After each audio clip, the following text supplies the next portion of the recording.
Hi అండి, happy Sunday అందరికీ. ఇవాళ మా కర్రీ వచ్చేసి మీ స్పెషల్ ఏంటో చెప్పండి. మా స్పెషల్ అయితే ఫస్ట్ కడాయి పెట్టేశాను, ఆయిల్ వేసేసి ఉల్లిపాయలు అయితే వేసాను, తాలింపు గింజలు ఫ్రై అవుతున్నాయి.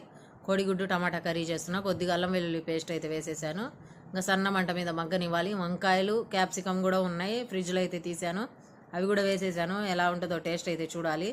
ఇదే ఫస్ట్ టైం ఇలాగన్నీ కలిపి చేయటము.